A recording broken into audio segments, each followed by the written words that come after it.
नमस्कार साथियों, स्वागत है आप सभी का हमारे खुराना क्लासेस यूट्यूब चैनल पर। आज की इस क्लास में हम बात करेंगे साथियों हिंदी भाषा शिक्षण और प्रवीणता। ये आपका डीएलएड प्रथम वर्ष का 5वां पेपर है। 60 अंकों का होता है साथियों और इसमें पास होने के लिए आपको 24 अंक की आवश्यकता पड़ेगी। ठीक है, तो इसका समय सीमा आपको 3 घंटे का है और ये आपको मैं दूसरा मॉडल पेपर आपको बता रहा हूँ। तो चलिए स्टार्ट करते हैं। आप इन प्रश्नों को पूरी तरीके से अच्छे से रट लेना भाई, ताकि आपको इनमें से प्रश्न जरूर देखने को मिले। पहला क्वेश्चन है आपका वस्तुनिष्ठ प्रश्न है, जिसके 4 क्वेश्चन आपको वस्तुनिष्ठ मिलेंगे। क्वेश्चन देखिए, मालवा अंचल की भाषा कौन सी है? तो मालवा अंचल जो है उसकी भाषा है मालवी भाषा। ध्यान रखेंगे, ऑप्शन आपका डी राइट हो जाएगा। क्वेश्चन सेकंड है कि छात्र मैथिली शरण गुप्त के चित्र पर माल्यार्पण करते हैं, उन्हें नमन करता है, यह किस उद्देश्य से संबंधित है? तो ध्यान रखेंगे आंसर हो जाएगा आपका अभिवृत्ति उद्देश्य की पूर्ति कर रहा है यहाँ पर। ऑप्शन सी राइट कर लीजिए। तीसरा क्वेश्चन है मौखिक भाषा की अंतिम इकाई क्या है? तो मौखिक भाषा की जो अंतिम इकाई है साथियों वो है आपकी ध्वनि। क्या होगा राइट आंसर? मौखिक भाषा की अंतिम इकाई जो है वो है आपकी ध्वनि। ऑप्शन आपका ए राइट कर लीजिए। नेक्स्ट क्वेश्चन है आपका वाचन की वह क्रिया जिसमें प्रतीक ध्वनि व अर्थ साथ साथ चलते हैं, वाचन की यह परिभाषा किसने दी थी? तो डॉक्टर पांडे ने दी थी। किसने दी? डॉक्टर पांडे ने। आपका डी ऑप्शन राइट हो जाएगा। अगला क्वेश्चन है शैक्षिक प्रक्रिया के 3 प्रमुख अंग कौन कौन से हैं? तो आपको तीनों ही अंग याद रखने शैक्षिक प्रक्रिया के। पहला है अध्यापन उद्देश्य एवं प्रयोजन, दूसरा है अध्ययन अध्यापन व परिस्थितियाँ, और तीसरा है मूल्यांकन। अगला क्वेश्चन है तीसरा, हिंदी भाषा की 5 उपभाषाएं कौन कौन सी हैं, उनके नाम लिखिए। तो देखिए हिंदी भाषा की 5 उपभाषाएं, पहली है पश्चिमी हिंदी, दूसरी है पूर्वी हिंदी, तीसरी है बिहारी, चौथी है राजस्थानी और 5वीं है पहाड़ी। ये पाँचों ही उपभाषाएं आपको याद रखनी है। अगला क्वेश्चन है नंबर 4, मौखिक भाषा शिक्षण के 2 उद्देश्य कौन कौन से हैं? तो 2 उद्देश्य आपको याद रखने हैं। अपने भावों तथा विचारों को प्रकट करना, ये मौखिक भाषा शिक्षण का उद्देश्य है। स्वभाव रूप से बोलने की योग्यता प्राप्त करना, पूछे गए प्रश्नों का शुद्ध व स्पष्ट उत्तर देने की क्षमता प्राप्त करना। अगला क्वेश्चन है 5वां, प्रदेश के किन किलों को विश्व विरासत सूची में शामिल किया गया है? तो राजस्थान के आपको याद रखने हैं ऐसे 6 किले हैं। ठीक है, राजस्थान के ऐसे 6 दुर्ग हैं जिनको विश्व विरासत सूची में शामिल किया गया है। तो कंबोडिया नगर के नामपे में वर्ल्ड हेरिटेज कमेटी ने राजस्थान के 6 किलों को विश्व धरोहर सूची में शामिल किया है और उनमें 6 दुर्गों के नाम हैं। पहला है आमेर, आम, चीकू, गाजर। ये ट्रिक है आपकी। तो आम से बन गया आमेर, चीकू चित्तौड़गढ़ और कुंभलगढ़, गाजर तो गा से गागरोन का किला, जैसे जैसलमेर और रैसे रणथंभौर। तो 6 किले आपके हो गए भाई। अगला क्वेश्चन है आपका 6वां, लिखित कार्य किसे कहते हैं, कितने प्रकार का होता है? लिखित कार्य किसे कहते हैं? प्राप्त ज्ञान को अध्यापक द्वारा दिए गए प्रश्नों के उत्तरों को अभ्यास पुस्तिका में लिखना लिखित कार्य कहलाता है और यह है 2 प्रकार का होता है। कौन कौन सा? एक तो होगा कक्षा का कार्य और दूसरा होता है गृह कार्य। कक्षा के कार्य में क्या मिलेंगे? प्रश्नों के उत्तर और प्राप्त ज्ञान को लिखना, जबकि गृह कार्य क्या होता है? घर के लिए दिया गया कार्य। 7वां क्वेश्चन है गद्य की विभिन्न विधाओं का उल्लेख कीजिए। तो गद्य की कौन कौन सी विधाएं होती हैं? कहानी है, रिपोर्टाज, निबंध, उपन्यास, संस्मरण, रेखाचित्र, पत्र शैली, डायरी शैली, जीवनी और आत्मकथा। ये सभी गद्य की विधाएं होती है। 8वां क्वेश्चन है जीवनी और आत्मकथा में क्या अंतर है? जीवनी और आत्मकथा क्वेश्चन इंपॉर्टेंट है ये। जीवनी में किसी आदर्श पुरुष के जीवन का वर्णन लेखक करता है, जबकि आत्मकथा में लेखक स्वयं अपने जीवन की घटनाओं को लिखता है। 9वां क्वेश्चन है घोष तथा अघोष व्यंजनों में अंतर समझाइए। घोष और अघोष, घोष अथवा सघोष। देखो जो घोष शब्द है ना, इसको हम सघोष भी बोल सकते हैं, घोष सहित। ठीक है, ध्यान रखेंगे आप लोग। और एक होता अघोष, तो ये दोनों तो एक ही है और एक है अघोष। तो घोष अथवा सघोष ध्वनियों के उच्चारण के समय स्वर तंत्रियों में कंपन होता है, जबकि अघोष वर्णों के उच्चारण के समय स्वर तंत्रियों में कोई भी कंपन नहीं होता, उन्हें हम अघोष ध्वनियाँ कहते हैं। क्वेश्चन 10वां है, विशेषण तथा प्रविशेषण में अंतर स्पष्ट कीजिए। तो विशेषण जो शब्द संज्ञा या सर्वनाम की विशेषता बताते हैं उन्हें हम विशेषण कहते हैं। जैसे वह अधिक बोलता है, तो वह तो क्या है साथियों, सर्वनाम है। अधिक क्या है, विशेषण है। और बोलना क्या है, क्रिया। और प्रविशेषण जो है वो विशेषण की विशेषता बतलाते हैं। विशेषण की विशेषता बताने वाले शब्दों को प्रविशेषण कहते हैं। जैसे वह बहुत अधिक बोलता है, तो बहुत शब्द क्या है, प्रविशेषण है।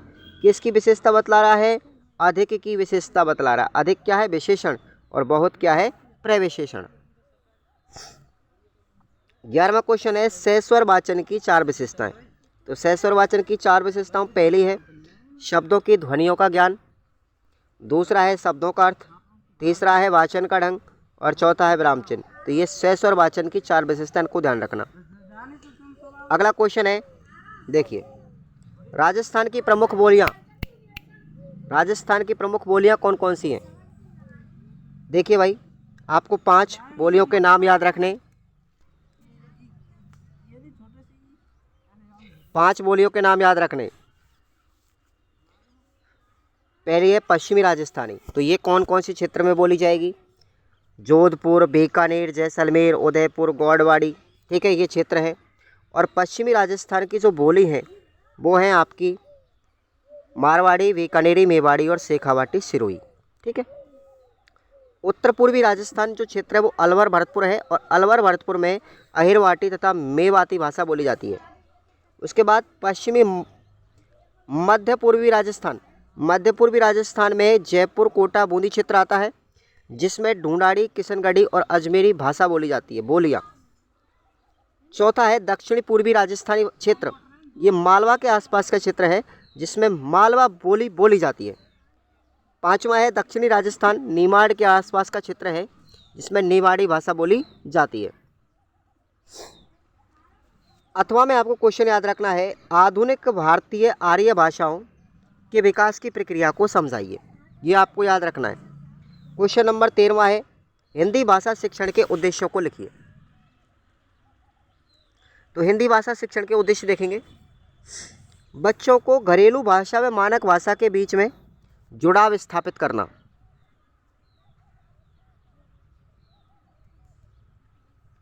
देखिए, पहला है बच्चों को घरेलू व मानक भाषा के बीच जुड़ाव स्थापित करना। दूसरा है बच्चों को लिखित मौखिक अभिव्यक्ति के अवसर उपलब्ध करवाना। तीसरा है बच्चों को प्रश्न पूछने और अपनी बात कहने के भरपूर अवसर उपलब्ध करवाना। चौथा है बच्चों के भाषाई पूर्व ज्ञान को तरजीह देते हुए उसके उपयोग के नए संदर्भ व संभावनाएं खोलना। 5वां है बच्चों के दैनिक जीवन के अनुभवों द्वारा बनाए गए अनुभवों से परिचित करवाना। 6वां है विभिन्न सांस्कृतिक व वर्गों के बच्चों के अनुभवों से मिलकर परस्पर सीखने के अवसर उपलब्ध करवाना। 7वां है नई विधाओं से परिचित करवाना। और 8वां है बच्चों में सहिष्णुता, कला व सौंदर्य के प्रति अभिरुचि उत्पन्न करना। अथवा में आपको क्वेश्चन याद रखना है, भाषा दैनिक जीवन में किन किन पहलुओं को प्रभावित करती है। इंपॉर्टेंट क्वेश्चन है ये। आगे बढ़ते हैं, 14वां क्वेश्चन देखिए भाई, शब्द व अर्थ एक दूसरे के पूरक हैं। इस कथन के आधार पर शब्द शक्ति और उसके प्रकारों के नाम लिखो। तो सबसे पहले आप लोग शब्द शक्ति के बारे में बात करेंगे। ठीक है, शब्द शक्ति, भाषा का निर्माण वाक्यों से होता है और वाक्यों का निर्माण शब्दों से। शब्द भाषा की सबसे छोटी सार्थक इकाई है। हर शब्द किसी वस्तु, व्यक्ति, क्रिया, गुण आदि का बोध कराता है। जैसे राकेश, पुस्तक, हंसना, छोटा आदि शब्दों को सुनते ही हमारे मस्तिष्क में इनका अर्थ बिंब उभर जाता है। शब्द और अर्थ परस्पर पूरक हैं। अर्थ के बिना शब्द निरर्थक है, वही बिना शब्द के अर्थ भी संभव नहीं है। हर शब्द के अर्थ को जानने के लिए एक प्रक्रिया होती है जिसे शब्द शक्ति कहा जाता है, और शब्द शक्ति के माध्यम से ही हम शब्द के अर्थ को जान पाते हैं। शक्ति 3 प्रकार की होती है, शब्द शक्ति 3 प्रकार की। पहली है अभिधा, दूसरी है लक्षणा और तीसरी है व्यंजना। अगर आपको इनका विस्तार पढ़ना है तो अपनी सीरीज में से आप पढ़ सकते हो। अब आपको अथवा में क्वेश्चन है, आकलन आवश्यकता पर प्रकाश डालते हुए इसके विभिन्न तरीकों को बताइए। यानी आकलन की आवश्यकता क्यों पड़ी, दूसरी बात आकलन किस तरीके से किया जाएगा, ये प्रश्न है आपका, ये आपको पढ़ना है। 15वां क्वेश्चन है, पठन प्रक्रिया के घटकों का उल्लेख कीजिए। तो पहला घटक है दृष्टि पटल का विस्तार। प्रारंभ में बालक की दृष्टि वर्ण तक ही सीमित रहती है। बालक एक वर्ण से दूसरे वर्ण को देखता हुआ पढ़ता है। धीरे धीरे अभ्यास करते रहने पर बालक की दृष्टि का विस्तार क्षेत्र शब्द तक पहुंच जाता है।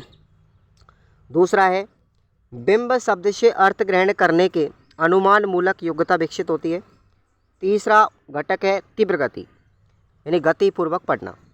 जब कोई बालक अटक अटक कर पठन करते हैं तो दोषपूर्ण होता है, तो बालक का पठन अर्थ ग्रहण करने वाला होना चाहिए। चौथा है अर्थ ग्रहण की विविध योग्यताओं का अधिकार विकसित होना चाहिए। और पांचवा घटक है तत्काल निर्णय की क्षमता। पठन क्रिया में अर्थ ग्रहण तत्काल होना चाहिए, उसमें दुविधा की स्थिति बिल्कुल नहीं होनी चाहिए। अथवा में आपका क्वेश्चन है, शब्द पठन और वाक्य पठन विधि को उदाहरण सहित समझाइए। इंपॉर्टेंट है क्वेश्चन, ध्यान रखना। 16वां क्वेश्चन है, मानकीकरण से क्या आशय है। मानकीकरण से क्या आशय, इसकी प्रक्रिया का उल्लेख कीजिए। तो सबसे पहले तो मानकीकरण देखो। केंद्रीय हिंदी निदेशालय के अनुसार मानक का अभिप्राय है किसी वस्तु की गुणवत्ता की वह स्थिति जिसके आधार पर वह वस्तु आदर्श रूप में स्वीकृत या स्थिर हो। मानक होने का यही भाव मानकता कहलाता है। यदि किसी वस्तु के मनमाने ढंग से प्रयोग की प्रवृत्ति को रोक करके या नियंत्रित कर अनुकरण योग्य स्थिति में लाने के लिए उसके विविध रूपों में आवश्यकता अनुसार परिवर्तन कर समान अभिलक्षणों से युक्त करना मानकीकरण कहलाएगा। मानकीकरण की प्रक्रिया को देखिए आप।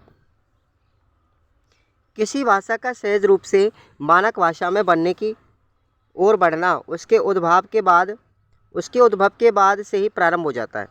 भाषा जब सहज द्वारा व्यवहृत होती है और बच्चा उसके अनुकरण में गलती करता है, अर्थात ध्वनि शब्द वाक्य किसी भी स्तर पर मान्यता प्राप्त प्रयोगों से अलग प्रयोग करता है, तो बुजुर्ग और अनुभवी लोग उसे टोक देते हैं और उसके सही रूप पर बल देते हैं। इस प्रकार भाषा में एक रूपता बनाए रखने के मकसद से मानकीकरण की प्रक्रिया आरंभ से ही शुरू हो जाती है, जो लगातार चलती रहती है। मानकीकृत भाषाओं का इतिहास व्यक्तियों एवं संस्थाओं के इतिहास से जुड़ा है। अलग अलग भाषाओं में मानकीकरण अलग अलग ढंग से होता है। जैसे हिंदी, इसमें मानकीकरण जिस तरह से होगा उसी तरह तिब्बती भाषा में नहीं होगा। इस प्रकार विविध भाषाओं में किसी एक भाषा की मानकीकृत रूप देने के आधार पर होता है, जिसमें सामाजिक महत्व, सांस्कृतिक आकांक्षाएं, आर्थिक लाभ, राजनीतिक संरक्षण आदि शामिल होते हैं। भाषा के मानकीकरण के लिए एक समूह या कोई संस्थान होता है जो निर्धारित उद्देश्यों की पूर्ति के लिए भाषा का मानकीकरण करता है। अब आपको अथवा में क्वेश्चन याद रखना है, स्वतंत्रता से पहले और स्वतंत्रता के बाद में हिंदी भाषा के मानकीकरण की क्या क्या प्रयास किए गए, विवरण लिखो। ये क्वेश्चन इंपॉर्टेंट है। अब देखते हैं 17वां क्वेश्चन।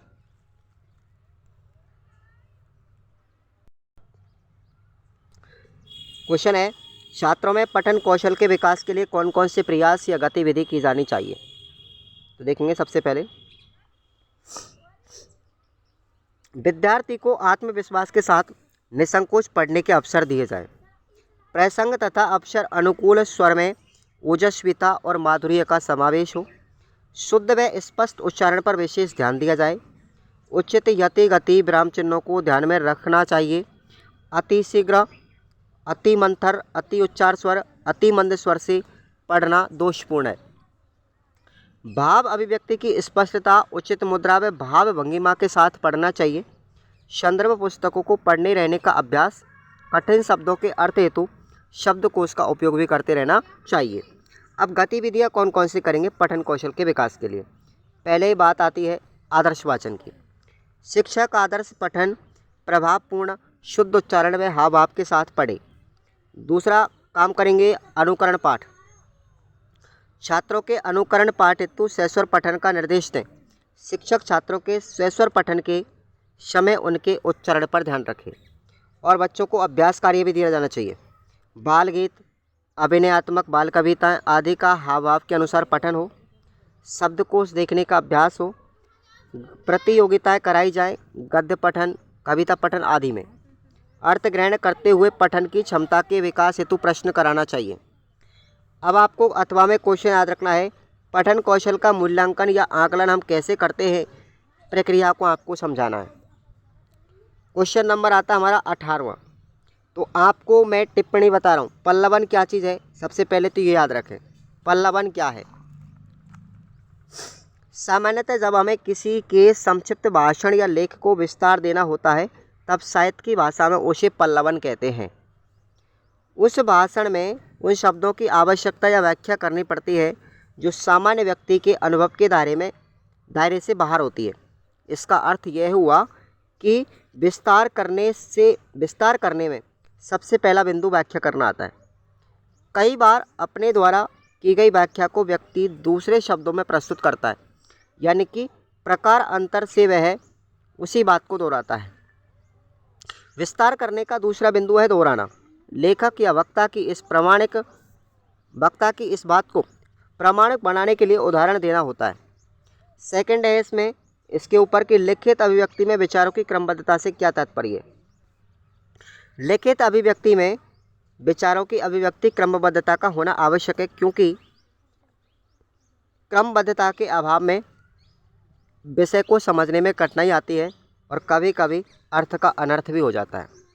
लिखित अभिव्यक्ति में विचारों की क्रमबद्धता का ध्यान रखने के लिए हमें निम्न उपायों पर गौर करना चाहिए। कौन कौन से विचार देखिए। क्रमबद्धता पर ध्यान दिलाने के लिए कोई कहानी सुनाकर उसकी घटनाओं को क्रम में पूछा जा सकता है। प्रातः स्कूल जाने के लिए कौन कौन से कार्य किए जाए, इनको भी क्रमानुसार याद करवाना है। किसी समारोह की घटना को क्रमबद्ध तरीके से सुनने और लिखने के लिए कहा जा सकता है। विद्यार्थियों से अपनी दिनचर्या लिखने को कहा जाना चाहिए। तो ये क्रमबद्धता के उदाहरण है। अब आपको अथवा में क्वेश्चन याद रखना है। नाट्य शैली की परिभाषा क्या है, ये भी आपको समझानी है। और अच्छे समाचार पत्र की क्या क्या विशेषताएं होती हैं, ये दोनों क्वेश्चन आपको अपनी सीरीज में से पढ़ने इंपॉर्टेंट है। और हमारा लास्ट क्वेश्चन है बाल साहित्य से क्या तात्पर्य है। परिभाषा देकर के हिंदी में बाल साहित्य का परिचय दीजिए। तो बाल साहित्य का अर्थ व परिभाषा। गद्य पद्य की सरल व छोटे छोटे वाक्यों की बेरचनाएं जो बालकों के लिए उपयोगी होती है, बाल साहित्य माना जाता है। बाल साहित्य में लेखक बालक जैसा अनुभव करता हुआ रोचक आकर्षक रचनाएं रचता है। इसमें कठिन शब्दावली, व्यंजन गुच्छ, लंबे वाक्य और विस्तृत आकार की रचनाएं ऐसे नहीं होते, छोटी छोटी कविताएं होती हैं। अब बाल साहित्य का परिचय। हिंदी बाल साहित्य की एक समृद्ध परंपरा है। जैसे पंचतंत्र, हितोपदेश, कथा सरित सागर, जातक कथा आदि गौरवशाली धरोहर इसे मिली हैं। इसको हिंदी को लोक कथाओं की एक लंबी श्रृंखला हमारे पास में है। कविता कहानी बच्चों के बीच में सर्वाधिक लोकप्रिय विधाएं हैं। अपनी संगठनात्मकता के कारण उन्हें सहज ही कंठस्थ याद कर लेते हैं। वही कविताएं अच्छी लगती हैं जो उनके मन को छू ले और जुबान पर चढ़ जाए। बच्चों को छोटी कविता अच्छी लगती है। आजकल के बच्चों का अपना निजी संसार है। उस संसार में उसके अपने सपनों का कलरव है। उस संसार में उसके व्यक्तित्व और अस्मिता की ज्योतिर्मय छटा है। आज का बच्चा सिर्फ देखता ही नहीं, सोचता भी है। वह विविध मुद्दों पर अपना स्वतंत्र मत रखता है और उस मत को लेकर के बड़ों के साथ बहस भी करता है, और वो बहस भी ज़्यादा इतनी करता है, बहुत ज़्यादा। संचार माध्यमों की प्रगति ने आज बच्चों में जो वैश्विक चेतना उत्पन्न की है, उससे उनमें आत्मविश्वास भी पैदा हो गया है। आपको अथवा में क्वेश्चन याद रखना है ग्रामर का। क्रिया किसे कहते हैं, किस किस आधार पर क्रिया का भेद किया जा सकता है, यानी क्रिया कितने प्रकार की होती है, ये आपको बताना है साथियों। तो याद कर लेना इस क्वेश्चन को। ये आपका पूरा गैस पेपर होता है हिंदी भाषा शिक्षण प्रवीणता का। इसमें आपको 24 अंक की आवश्यकता होगी, और इसमें पास होने के लिए ध्यान रखना आपको इन प्रश्नों को रट्टा मार के रखना है पूरी तरीके से। ठीक है भाई, और अपने साथियों को ज़रूर बताएं। Thank you so much.